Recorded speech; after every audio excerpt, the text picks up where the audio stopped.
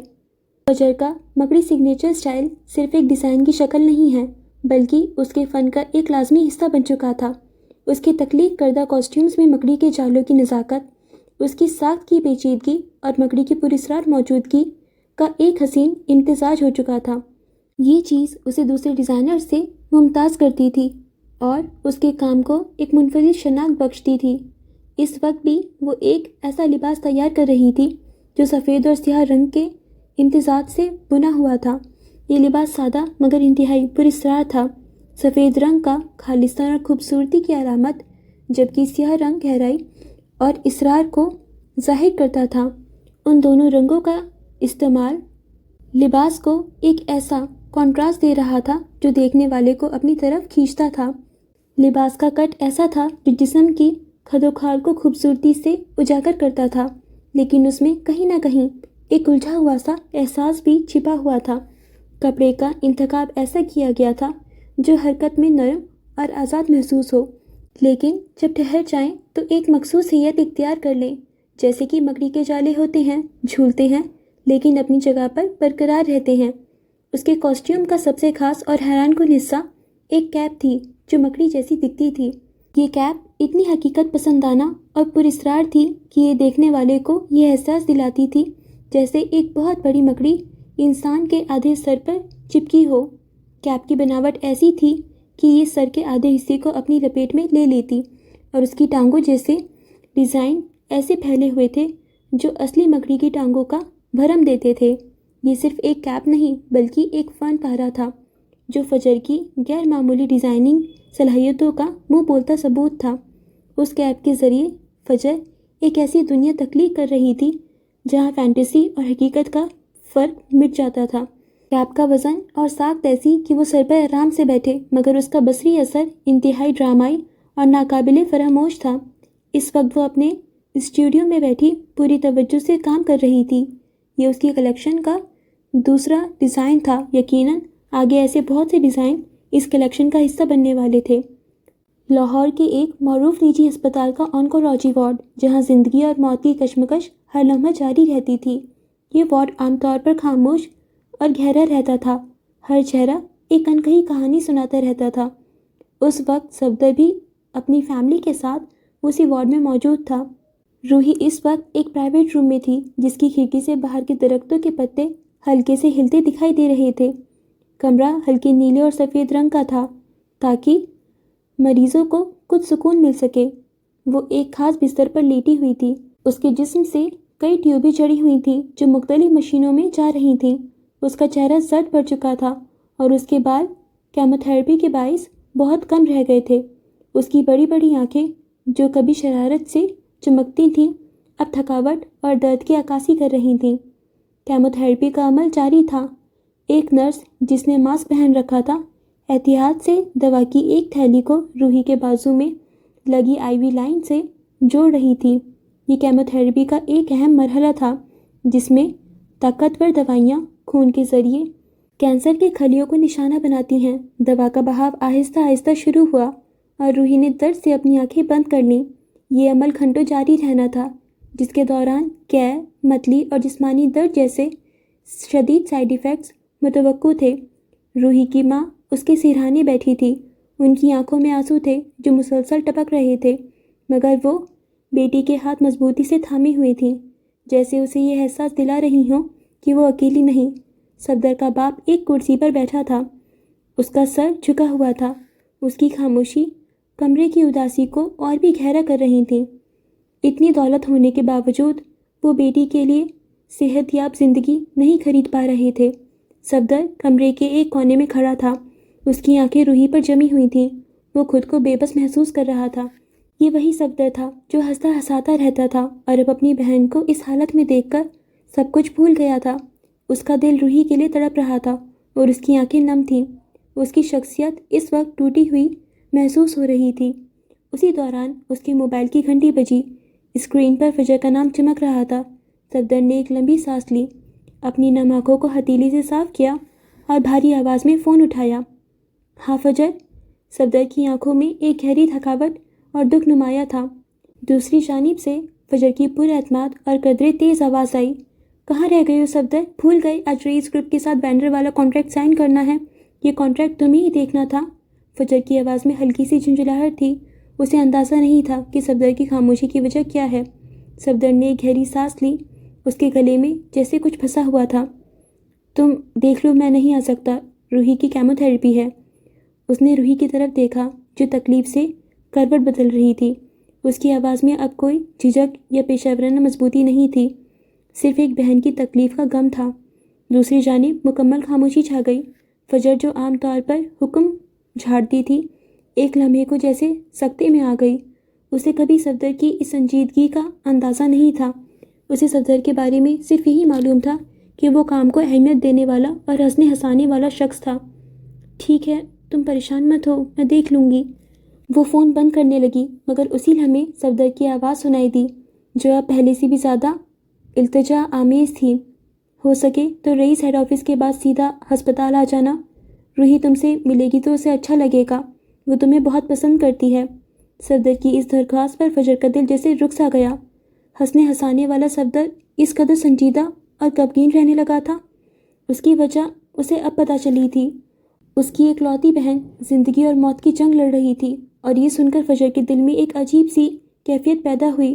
فجر کو روحی کا خیال آیا۔ اس کی حالت عجیب سی ہو گئی۔ اسے محسوس ہوا جیسے وہ روحی سے جذباتی طور پر مانوس ہو چکی تھی۔ فجر نے فوری طور پر فون بند کیا اور اس کا ذہن روحی کی جانب مڑ گیا۔ اب اس کا دل کام میں بامشکل لگ پاتا، مگر سب سے مشکل مرحلہ اب رئیس ہیڈ آفس جانا تھا۔ اس نے گہرا سانس لیا اور اپنا وجود ڈھیلا چھوڑ دیا۔ آخر وہ وقت آ ہی گیا تھا جب رئیس گروپ اس کا پارٹنر بننے والا تھا۔ میٹنگ روم کا ماحول سنجیدہ اور پروقار تھا۔ شیشے کی شفاف دیواروں سے باہر شہر کا وسیع منظر دکھائی دے رہا تھا، مگر اندر موجود افراد کی توجہ کا مرکز کانفرنس ٹیبل پر رکھے گئے دستاویز تھے۔ فجر معراج ایک نازک ریشمی پیروں کو چھوتے ہوئے سلیو لیس گاؤن میں تھی۔ ایک نفیس سیاہ بلیزر زیب تن کیے ہوئے تھی۔ اس کے بال ایک اونچی پونی میں کسی ماہر فنکار کی طرح قید تھے، اور کانوں میں ہمیشہ کی طرح ہیرو کے ٹاپس ہلکی سی جنبش پر بھی جگمگا اٹھتے۔ اس کا قیمتی چشمہ بالوں میں کسی تاج کے مانند سجا ہوا تھا۔ چہرے پر تناؤ کے آثار تھے، ایک ایسی مجبوری کا عکس جو وہ چھپانا بھی چاہتی تھی مگر چھپا نہیں پا رہی تھی۔ اس کے ساتھ ولی ایک مستعد سائے کی طرح موجود تھا جو ہر لمحے صورتحال کا جائزہ لے رہا تھا۔ دوسری جانب رئیس اپنے مخصوص انداز میں بیٹھا تھا۔ اس کے چہرے پر ایک فاتحانہ اور گہری مسکراہٹ تھی، جیسے کوئی شاطر کھلاڑی اپنی چال کامیاب ہونے پر مسکراتا ہے۔ وہ فجر کی اندرونی کشمکش سے پوری طرح واقف تھا اور شاید اسی سے لطف اندوز ہو رہا تھا۔ فجر کے لیے یہ معاہدہ ایک کڑوا گھونٹ تھا۔ وہ رئیس کے ساتھ کام نہیں کرنا چاہتی تھی۔ دونوں کے درمیان ماضی کی تلخیاں ایک انکہی داستان تھی، ایک ملکہ ملعون اور ایک ڈارک لارڈ کی طرح جس کے راستے مجبوری میں ہی صحیح ایک بار پھر ٹکرا گئے تھے۔ رئیس کے وکیل نے معاہدے کی اہم شقیں پڑھ کر سنائیں۔ اس معاہدے کے تحت رئیس ٹیکسٹائلز مینار فیشن کمپنی کو آئندہ 2 سال کے لیے خصوصی وینڈر کے طور پر اعلیٰ معیار کا کپڑا فراہم کرے گا۔ کپڑے کا معیار، ڈیزائن اور مقدار مینار فیشن کمپنی کی جانب سے فراہم کردہ تفصیلات کے عین مطابق ہوگا۔ فجر نے بے دلی سے سر ہلایا۔ اس کی نگاہیں بار بار رئیس کے چہرے پر پڑتیں، جہاں وہی فاتحانہ مسکراہٹ برقرار تھی۔ ولی نے آگے بڑھ کر فجر کو ایک خوبصورت پین تھمایا۔ فجر نے ایک گہری سانس لی، جس سے خود کو کسی ناگزیر فیصلے کے لیے تیار کر رہی ہو، اور پھر تیزی سے معاہدے پر دستخط کر دیے۔ اس کے دستخط کے بعد رئیس نے بھی اطمینان سے اپنے دستخط ثبت کر دیے۔ دستاویز کا تبادلہ ہوا۔ جیسے ہی وہ میٹنگ روم کے وسیع دروازے سے باہر نکلے، راہداری میں ایک غیر متوقع منظر ان کا منتظر تھا۔ ایک ویل چیئر پر لڑکی بیٹھی تھی، جس کی بڑی بڑی آنکھیں حیرت سے فجر پر جمی ہوئی تھیں۔ وہ زرداشت اورنگزیب تھی۔ اس نے پہلے فجر کو دیکھا، جو اپنے مخصوص پراعتماد انداز میں کھڑی تھی، پھر اس کی نظریں فجر کے دائیں جانب کھڑے رئیس پر پڑیں، اور پھر بائیں جانب جمے ہوئے ولی پر، جو کسی باڈی گارڈ کی طرح حفاظت پر مامور نظر آ رہا تھا۔ زرداشت کے چہرے پر حیرانی کے تاثرات مزید گہرے ہو گئے۔ وہ کچھ کہنے ہی والی تھی کہ ولی نے